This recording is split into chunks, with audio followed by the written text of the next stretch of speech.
गजाभूतगणादिसेवितं कपित्थजम्बूफलचारुभक्षणम् उमासुतं शोकविनाशकारकं नमामि विघ्नेश्वरपादपङ्कजं नमः परमहंसास्वादितचरणकमलचिन्मकरन्दाय भक्तजनमानसनिवासाय श्रीरामचन्द्राय कृष्णत्वदीयपदपङ्कजपञ्जरान्ते अद्यैव मे विशतु मानसराजहंसः प्राणप्रयाणसमये कफवातपित्तैः कण्ठावरोधनविधौ स्मरणं कुतस्ते नारायणं नमस्कृत्य नरं चैव नरोत्तमं देवीं सरस्वतीं व्यासं ततो जयमुदीरयेत् श्रीलक्ष्मीनाथसमारम्भां नाथयामुनिमध्यमाम् अस्मदाचार्यपर्यन्तां वन्दे श्रीगुरुपरम्पराम् अञ्जनानन्दनं वीरं जानकीशोकनाशनं कपीशमक्षहन्तारं वन्दे लङ्काभयङ्करं भक्तिभक्त गुरु चतुर्नाम वपुये इनके पद बंदन किए नासत विघ्न अनेक। बोले वृंदावन बिहारी लाल की जय। भागवत महापुराण की जय। सुखदेव भगवान की जय। परम मंगल में परात्पर अखिलेश्वर अचिंत कल्याण गुणगण निधान सर्वेश्वर सर्वाधिपति अकारण करुणा वरुणालय अकारण करुणाकारक सकल जन्य कल्ल सापहारक परात्पर परब्रह्म सच्चिदानंद स्वरूप परमपिता परमात्मा श्री राधा गोविंद सरकार राधारमण बाधाहरण श्री बांके बिहारी लाल का यह वांगमय शब्दमय विग्रह श्रीमद् भागवत महापुराण। कोटि कोटि नमन कोटि कोटि प्रणाम इस परम पावन पुराण ग्रंथ पारमहंसों की पावन संहिता को परमाराध्य नंदनंदन यशोदा नंदन वृज निरंजन देवकी नंदन श्याम सुंदर श्री कृष्ण के पाद पद्मों पर कोटि नमन नतमस्तक वंदन एवं अभिनंदन। उनकी आह्लादनी शक्ति प्राण प्रिया जगत वंदनी वृषभानुनंदनी भासुती जगदीश्वरी बरसाने वाली श्री किशोरी जू के पावन चरण अरविंदों पर कोटि प्रणति। समस्त भूतादिक सिया राम मैं सब जग जानी करहूँ प्रणाम जोरे जुग पानी। हम सबका यह परम सौभाग्य की श्रीमद् भागवतम की तैयारी का पावन विचार संकल्प लेकर के एक साथ जुड़कर इस पावन पुराण की तरफ अपनी मति बुद्धि को लगाकर चरित्रों का लाभ प्राप्त कर रहे हैं। कल के दिवस में हम सबने विदुर जी महाराज तीर्थ यात्रा के दौरान जब श्रीधाम वृंदावन यमुना तट पर उद्धव जी महाराज से भेंट किया, परस्पर दोनों परम भक्त भगवान के एक दूसरे से मिलते हैं, बड़े प्रसन्न होते हैं। उद्धव जी महाराज से जब विदुर जी ने प्रश्न किया कि भगवान श्री कृष्णचंद्र द्वारका वासियों की क्या समाचार है, तो उद्धव जी महाराज के नेत्रों से आंसुओं की धारा चलने लगे। उन्होंने कहा कि मैं क्या बताऊं, भगवान श्री कृष्ण रूपी सूर्य के अस्त हो जाने पर सब जितने भी थे आपस में ही लड़ झगड़ करके मृत्यु को प्राप्त हो गए। दुर्भाग्य तो इस बात का है कि भगवान के रहते हुए भी यदुवंशी भगवान को पहचान ना पाए। यह संसार ही भाग्यहीन है। दुर्भगो बत लोकोयम यदवो नितराम अपे ये सम संतो न विदुरहरि मीनाई बोधुपम। जैसे अमृत में चंद्रमा के समुद्र में रहते हुए भी मछलियां उसको नहीं पहचान पाती, वैसे ही साक्षात ब्रह्म ठाकुर ही अवतरित होकर के कृष्ण चंद्र के रूप में आए, लेकिन हम उनको पहचान ना पाए। भगवान ने मुझको जब भगवान ने मुझे जब आज्ञा दिया कि बद्रिका आश्रम को जाइए, उस समय मैं उनसे निवेदन किया कि मैं आपका वियोग सहन नहीं कर पाऊंगा। उन्होंने मुझे भागवत रूपी ज्ञान प्रदान किया। निवेदन किया विदुर जी ने कि भागवत रूपी ज्ञान मुझे भी मिलेगा, तो उन्होंने कहा कि हाँ, मैत्रेय मुनि भी हमारे साथ सुने हैं और उनको भगवान ने कहा है कि विदुर आए तो सुनाइएगा। तो अब विदुर जी मैत्रेय मुनि का समागम पावन गंगा का तट हरिद्वार पर होता है। वहां पर चरणों की वंदना करके पूजन करके मैत्रेय मुनि के चरणों में बैठ करके विदुर जी बड़ा पावन लोक कल्याण का लोक मंगल का प्रश्न किया। कौन सा प्रश्न? कल हम सबने श्रवण किया था कि सुखाय कर्माणि करोति लोको न तैः सुखम वान्यदुपारमं वा विन्देत भूयास्ततएव दुःखम यदत्र योक्तम भगवान वदेन्न। संसारी प्राणी सुख की चाह में कई कर्म करते हैं लेकिन सुख नहीं मिलता महाराज। दिनों दिन उनको दुख मिलता है, दुखी ही रहते हैं। सुख की प्राप्ति में दुख की प्राप्ति करते हैं। ऐसा क्यों हो रहा है? ये सुखी कैसे हो सकते हैं? मैत्रेय मुनि ने कहा कि देखिए, आपका प्रश्न बड़ा उत्तम है, क्योंकि आपने संसार के लिए प्रश्न किया है और यह संसार ही दुखों का घर है, इसलिए यहाँ से केवल दुख मिलेगा। जो संसार से चाह रखेंगे तो वह केवल दुख ही प्राप्त करेंगे। कोई तन दुखी, कोई मन दुखी, कोई धन बिन रहत उदास, थोड़े थोड़े सब दुखी, तो सुखी राम के दास। जो भगवान का हो गया है सब कुछ छोड़ करके, केवल वही सुखी हो सकता है और कोई सुखी नहीं। दुखालयम अशाश्वतम, दुखों का घर है और सदा रहने वाला भी नहीं है। मैत्रेय मुनि कहते हैं कि हे विदुर जी, जब ब्रह्मा जी इस जगत की सृष्टि कर रहे थे, प्रारंभ किए, तो सर्वप्रथम अज्ञान की ही 5 वृत्तियां उत्पन्न होती हैं। तो सबसे पहले उन वृत्तियों की ही सृष्टि अज्ञान रूपी की हुई है महाराज। तो फिर संसार कहाँ से सुख दे सकता है? तम मोह महामोह तामृष अंध तामृष, जिनको अविद्या, अस्मिता, राग, द्वेष और अभिनिवेश भी कहते हैं। तो जब ब्रह्मा जी ने अपनी इस पापमयी सृष्टि को देखा तो वह थोड़ा उदास हो गए, मन खिन्न हुआ। तो प्रभु का चिंतन किया और अब की बार 4 निवृत्ति परायण महापुरुष सनकादि कुमार हुए, सनक सनंदन सनातन सनत कुमार। ब्रह्मा जी प्रसन्न हुए ऐसे अद्भुत स्वरूप मुनि कुमारों को देख करके। अपने पुत्रों को आज्ञा दिया, चारों को, ब्रह्मा जी ने, कि पुत्रों सृष्टि करने में मेरी सहायता करो। सृष्टि करने का आदेश जब मिला तो उन्होंने मना कर दिया कि हम सृष्टि नहीं करेंगे। तो ब्रह्म मतलब इस सृष्टि की पहली संतान ही ने अपने पिता की आज्ञा को स्वीकार नहीं किया। चारों ने कहा नहीं महाराज, हम सृष्टि के लिए उत्पन्न नहीं हुए, हम तो केवल भजन करेंगे, और हरि शरणम भजन करने लगे। उस समय ब्रह्मा जी को क्रोध आया कि ये हमारी आज्ञा को क्यों नहीं मान रहे। लेकिन यह सब कुछ जो हो रहा है, यह सब जगत के निर्माण में हेतु बन रहा है। तो ब्रह्मा जी का वह क्रोध ही बहुत प्रयास किया रोकने का, लेकिन वह भ्रकुटी के मध्य से एक नील लोहित बालक के रूप में प्रकट हो गया, उत्पन्न हुआ, और फूट फूट करके रुदन करते हुए नाम बताइए, काम बताइए, ऐसा कहने लगा। ब्रह्मा जी ने कहा कि यह द्रौदी सुरश्रेष्ठा नामना रुद्र इति प्रजा, तुम उत्पन्न होते ही फूट फूट कर रोने लगे, इसलिए प्रजा तुमको रुद्र नाम से पुकारेगी। तो वह रुद्र रूप में अवतरित हुए भगवान।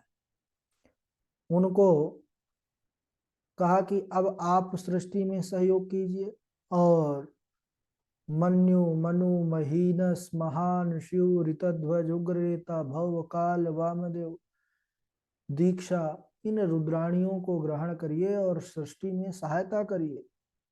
बोले ठीक है। तो रुद्र भगवान सृष्टि करने में सहायता करने लगे, और ऐसी सहायता किए कि अपने ही समान उग्र भूत आदिकों की सृष्टि करना प्रारंभ किए। बड़े बड़े भूत बनाने लगे महाराज। ऐसे डाकनी सागनी पिशाचनी बनाने लग गए कि ब्रह्मा जी ही डर गए। सब ब्रह्मा को ही खाने के लिए दौड़े। ब्रह्मा जी ने कहा महाराज यह क्या कर रहे हैं? रुद्र ने कहा कि हे महाराज, आपका ही जो आज्ञा थी कि सृष्टि करें तो सृष्टि कर रहे, जैसा हमसे बन रहा है। बोले तो महाराज रहने दीजिए, आप यह कार्य मत कीजिए, हम ही बना रहे हैं। अलम प्रजा भी सृष्टा भी, बंद कीजिए सृष्टि करना। तो बोले क्या करें? बोले तप आतिष्ठ भद्रम ते सर्वभूत सुखावहम, आप तपस्या करिए, संसार को सुखी करिए। तब वो वट वृक्ष के नीचे कैलाश पर्वत पर रुद्र बैठ करके तपस्या करने लगे। इसके पश्चात ब्रह्मा जी ने 10 मानस पुत्रों को उत्पन्न किया। मरीचि, अत्रि, अंगिरा, पुलस्त्य, पुलह, क्रतु और वशिष्ठ, दक्ष, इन 10 मानस पुत्रों को उत्पन्न करने के बाद महाराज कहते हैं कि इन्होंने अपनी छाया से कर्दम ऋषि को उत्पन्न किया। और इनसे भी जब जगत की सृष्टि का विस्तार न हुआ तो फिर वह ब्रह्मा जी भगवान का चिंतन करने लगे और उनके शरीर के ही 2 भाग हो गए, जिससे से एक स्त्री का और एक पुरुष का यह जोड़ा उत्पन्न हुआ। जो पुरुष थे वह सार्वभौम सम्राट स्वयंभू मनु हुए और जो स्त्री थी वह महारानी शतरूपा भई। उन्होंने दोनों ने हाथ जोड़ करके ब्रह्मा जी को प्रणाम किया और निवेदन किया कि त्वमेकः सर्वभूतानां जन्मकृत वृत्तिदः पिता अथापि नः प्रजानां ते शुश्रूषा केन वा भवेत्। आप प्राणियों को जन्म तथा आजीविका देने वाले हे ब्रह्मन, आप हमको आज्ञा कीजिए, हम आपका क्या कार्य करें, क्या सेवा है हमारे लिए। ब्रह्मा जी ने कहा, बेटा मनु, तुम अपने ही समान गुणवान संतान उत्पन्न करो और सृष्टि करने में मेरी सहायता करो। महाराज मनु स्वयंभू मनु ने कहा, बिल्कुल हे पिताजी, आपकी आज्ञा तो सिरोधार्य है, लेकिन सृष्टि होगी कहाँ, क्योंकि सृष्टि की जो आधारभूता पृथ्वी है वह तो रसातल में है। तो पहले तो पृथ्वी होनी चाहिए, फिर पृथ्वी पर सृष्टि हो। जब इस प्रकार कहा उसी समय ब्रह्मा जी विचार करने लगे कि इस पृथ्वी का उद्धार कैसे हो। पहले पृथ्वी का उद्धार के विषय में विचार करना चाहिए। उसी समय उनको एक छींक सी आती है और नासिका के छिद्र से एक छोटा सा नन्हा वाराह शिशु निकलता है, जो देखते ही देखते महाराज आकार बढ़ता गया और उसका हाथी के बराबर और विशाल रूप ले लिया और जल में छलांग लगा दिया और हिरण्याक्ष का वध करके पृथ्वी को अपने स्थान पर स्थापित किया, जल के ऊपर। तो विदुर जी ने पूछा मैत्रेय मुनि जी से कि हे मुनिवर, यह दैत्यराज हिरण्याक्ष कौन था जो वराह भगवान नारायण से युद्ध किया, उनके बीच में बाधा बना, और वाराह भगवान का भी इसके साथ युद्ध किस प्रकार से हुआ, कैसे हुआ, यह सुनना चाहता। मैत्रेय मुनि तब कहने लगे कि दितिर दाक्षायणी छतर मारीचम कश्यपम पतिम अपत्य कामाचक में संध्यायाम हृच्छयार्दिता। विदुर जी कथा कहानी सुनाने लगे। कहने लगे, ओ मैत्रेय मुनि जी विदुर जी को कहने लगे कि हे विदुर जी, एक बार दक्ष नंदिनी यानी दक्ष पुत्री दिति जिनका नाम था, वह सायंकालीन की बेला पर ही अपने पति कश्यप के पास जाती हैं और महर्षि कश्यप से संतान की कामना से उनसे वर प्राप्त करने के लिए पहुंचती हैं। पुत्र प्राप्ति की इच्छा लेकर के जाती हैं, प्रार्थना करने लगती हैं। तो महर्षि कश्यप ने सावधान करते हुए कहा कि हे देवी, यह सायंकालीन का घोर समय है, तुम्हारी इच्छा मैं अवश्य पूर्ण करूंगा, लेकिन यह सायंकालीन जो वेला है, यह भगवान शंकर अपने रुद्र गणों के साथ भ्रमण करते हैं। इस समय तो केवल भगवान का ध्यान करना चाहिए। और शास्त्र भी यही कहता है कि चत्वारि खलु कार्याणि संध्या काले विवर्जयेत् आहारम मैथुनम निद्राम स्वाध्यायं च चतुर्थकम। सायंकालीन वेला पर क्या नहीं करना चाहिए? बोले कि चत्वारि खलु कार्याणि, कुछ कार्य है जो नहीं करना चाहिए। शाम के समय भोजन नहीं करना चाहिए, ग्रहण करना चाहिए, स्त्री प्रसंग नहीं होना चाहिए, शयन नहीं करना चाहिए और अध्ययन भी नहीं करना चाहिए, केवल सुमिरन और भजन भगवान का करना चाहिए। लेकिन दिति नहीं मानती है। महर्षि कश्यप ने इतना समझाया लेकिन दिति नहीं मानी और उनको जो है निवेदन करते हुए वस्त्रों को पकड़ लेती हैं। कामो तुराणाम न भयम न लज्जा। तो उसी समय दैव को प्रणाम करके महर्षि कश्यप ने दिति के इस दुराग्रह को पूर्ण किया। उसके बाद स्नान करके, आचमन करके, प्राणायाम करके ध्यान करने लगे श्री हरि का। दिति को बाद में बड़ी लज्जा महसूस हुई और वह अपराध का क्षमा याचना करने के लिए महर्षि कश्यप अपने पति के पास आते हैं कि महाराज मेरे अपराध को क्षमा कीजिए और मुझे वरदान दीजिए कि मेरा गर्भ नष्ट ना हो। महर्षि कश्यप ने कहा, दिति तुमने मेरी आज्ञा की अवहेलना की है और उसकी उपेक्षा करने के लिए करने पर तुमको अच्छा फल की प्राप्ति नहीं होगी। तुम्हारे गर्भ से दो भयंकर राक्षस उत्पन्न होंगे। वे अपने अत्याचारों से त्रिलोकी को बहुत पीड़ित करेंगे। तो वह बड़ी दुखी हो जाती हैं, पछताने लगती हैं। तो उन्होंने कहा, ठीक है, तुम्हारे अपने कर्म पर तुमको पश्चाताप हुआ है, इसलिए मैं तुमको वरदान देता हूँ कि तुम्हारे पुत्र का जो पुत्र होगा वह भगवान का परम भगवत भक्त होगा, जिसके यश का गान बड़े बड़े देवता लोग, ऋषि मुनि भी करेंगे। और ऐसा कह करके महर्षि कश्यप चले जाते हैं। दिति ने अपने उस गर्भ को सज्जनों 100 वर्षों तक धारण किया।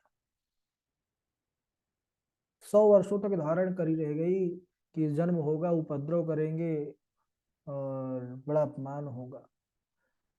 और उस गर्भ के तेज से, क्योंकि भयंकर असुर थे, साधारण तो थे नहीं, तो जितने भी ग्रह नक्षत्र देवता लोग थे सबका तेज ही क्षीण होने लगा। सूर्य भी तपना बंद कर दिया।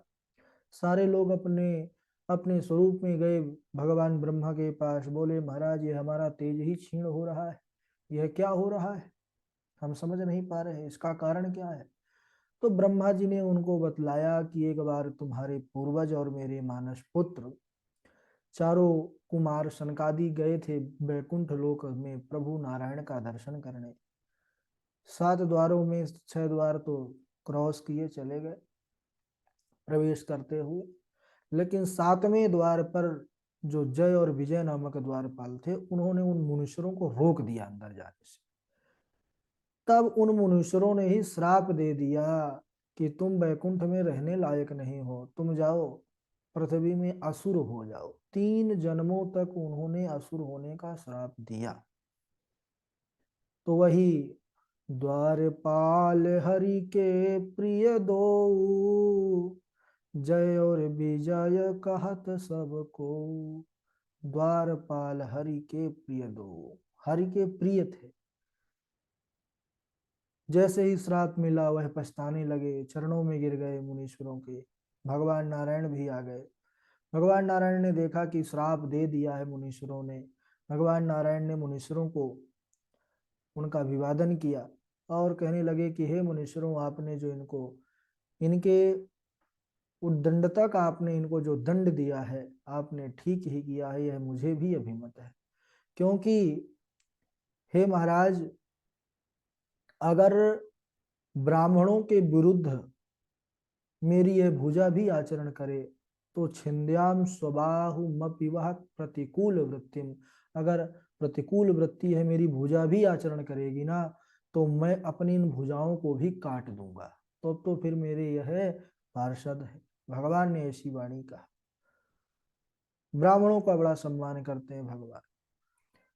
और इसके बाद ब्राह्मणों की महिमा का गान यहाँ पर भगवान करते हैं। भगवान नारायण ने कहा कि अरे ब्राह्मणों की ही कृपा से मुझे वह कीर्ति मिली है जिसको गान करके पतित प्राणी भी पावन हो जाता है, मुक्त हो जाता है। और फिर भगवान ने यहाँ पर बहुत बड़ी बात कही कि यज्ञों से मैं उतना प्रसन्न नहीं होता जितना मैं ब्राह्मणों के भोजन खिलाने से, प्रसाद पवाने से होता हूँ। तो बड़ा सा श्लोक है, लेकिन आज यहीं तक, क्योंकि फिर हम लोग को याद भी करना है श्लोक। बोले वृंदावन बिहारी लाल की जय। बारी बारी से श्लोक आप लोग सुनाएंगे। सबसे पहले सुनाएंगे पूर्वी हैं, फिर गणेश झा जी हैं, फिर डॉक्टर हृदय शर्मा जी हैं, उनके बाद कात्यायनी तिवारी जी हैं, अखिलेश द्विवेदी जी हैं, अखिलेश द्विवेदी जी के बाद वासवी शर्मा है, वासवी शर्मा जी के बाद देवेश मिश्रा जी हैं, देवेश जी के बाद हमारे वैभव हैं और सुप्रभा जी हैं। सुप्रभा जी के बाद सिमरन शर्मा है और मोहित कुमार जी हैं। और फिर विद्यासागर जी हैं। विद्यासागर जी के बाद सुष्मिता त्रिपाठी जी हैं। सुष्मिता त्रिपाठी जी के बाद डॉक्टर विनीता देवी जी हैं। ऋचा पांडे जी हैं। चलिए अभी सब तो है ही हैं। फिर मधुर भी हमारे जुड़े हैं। ठीक है, प्रारंभ करिए। करिश्मा भट्ट भी हैं। चलिए पूर्वी प्रारंभ करें। पूर्वी नेटवर्क में नहीं है शायद। चलिए हमारी झा जी ही सुनाएंगे तब। राधे राधे गुरु जी। राधे राधे। त्यजेत एकं कुलस्यार्थे ग्रामस्यार्थे कुलं त्यजेत ग्रामं जनपदस्यार्थे आत्मार्थे पृथिवीं त्यजेत। यत्र योगेश्वरः कृष्णो यत्र पार्थो धनुर्धरः तत्र श्रीर्विजयो भूतिर् ध्रुवा नीतिर्मतिर्मम। नमस्ये पुरुषं माद्यम् ईश्वरं प्रकृतेः परम् अलक्ष्यं सर्वभूतानां अंतर्बहिरवस्थितम्। राधे राधे गुरु जी। हाँ राधे राधे। चलिए। गुरु जी प्रणाम। हाँ जी हाँ जी डॉक्टर साहब। यत्र योगेश्वरः कृष्ण पत्र पार्थो धनुर्धरा तत्र श्री विजयो मूर्ति ध्रुवा नीतिर्मम। त्यजेत एकं कुलस्यार्थे कुलं त्यजेत एकं कुलस्यार्थे ग्रामार्थे कुलं त्यजेत ग्रामं जनपदे सार्थे आत्मार्थे पृथ्वी त्यजेत। त्यजेत एकं पुरुषार्थे ग्रामस्यार्थे कुलं त्यजेत जनपदस्यार्थे ग्रामं जनपदस्यार्थे आत्मार्थे पृथ्वी त्यजेत। राधे राधे गुरु जी। हाँ राधे राधे। कात्यायनी तिवारी जी हैं। प्रणाम गुरु जी। हाँ राधे राधे। त्यजेदेकं कुलस्यार्थे ग्रामस्यार्थे कुलं त्यजेत् ग्रामं जनपदस्यार्थे आत्मार्थे पृथिवीं त्यजेत्। यत्र योगेश्वरः कृष्णो यत्र पार्थो धनुर्धरः तत्र श्रीविजयो भूतिर्ध्रुवा नीतिर्मतिर्मम। प्रणाम गुरुदेव। राधे राधे। हाँ राधे राधे। चलिए अखिलेश द्विवेदी जी हमारे सुनेंगे। राधे राधे गुरु जी। राधे राधे। यत्र योगेश्वरः कृष्णः यत्र पार्थो धनुर्धरः तत्र तत्र श्रीर्विजयोर्मूर्तिः ध्रुवानीर्मतिर्मम। त्यजेत एकं कुलस्यार्थे ग्रामस्यार्थे कुलं त्यजेत ग्रामं जनपदस्यार्थे आत्मार्थे पृथ्वीं त्यजेत। राधे राधे गुरु जी। बहुत बढ़िया। हाँ द्विवेदी जी के बाद सुनाएंगे वैभव। आप सुनाइए। फिर उपवास भी हैं। फिर सुप्रभा है। राधे राधे गुरु जी। हाँ राधे राधे। यत्र योगेश्वरः कृष्णो यत्र पार्थो धनुर्धरः तत्र श्रीर्विजयो भूतिर्ध्रुवा नीतिर्मतिर्मम। त्यजेतेकं कुलस्यार्थे ग्रामस्यार्थे कुलं त्यजेत् ग्रामं जनपदस्यार्थे आत्मार्थे पृथिवीं त्यजेत्। दुर्भगो बत लोकोऽयं यदवो नितदामपि ये संवसन्तो न विदुर हरिं मीना इवोडुपुम्। राधे राधे गुरु जी। चलिए बहुत बढ़िया। वास भी सुनाएंगे। फिर सुप्रभा। गुरु जी राधे राधे प्रणाम। हाँ। यत्र योगेश्वरः कृष्णो यत्र पार्थो धनुर्धरः तत्र श्रीविजयो भूतिर्ध्रुवा नीतिर्मतिर्मम। त्यजेदेकं कुलस्यार्थे ग्रामस्यार्थे कुलं त्यजेत् ग्रामं जनपदस्यार्थे आत्मार्थे पृथ्वीं त्यजेत्। गुरु जी राधे राधे प्रणाम। हाँ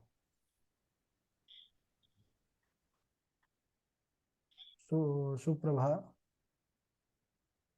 राधे राधे गुरु जी। यत्र योगेश्वरः कृष्ण यत्र पार्थो धनुर्धरः तत्र श्रीविजयो भूते भुवाने ते मतिर्मम। राधे राधे गुरु। ठीक है, बहुत बढ़िया। सुप्रभा जी के बाद सुनाएंगे देवेश जी हैं। देवेश जी के बाद डॉक्टर विनीता देवी जी हैं, सुष्मिता जी हैं। राधे राधे गुरु जी प्रणाम। हाँ, राधे राधे। यत्र योगेश्वरः कृष्ण यत्र पार्थो धनुर्धरः तत्र श्री विजयो मूर्ति ध्रुवाने तिरमतिर्मम। त्यजेत एकम कुलस्यार्थे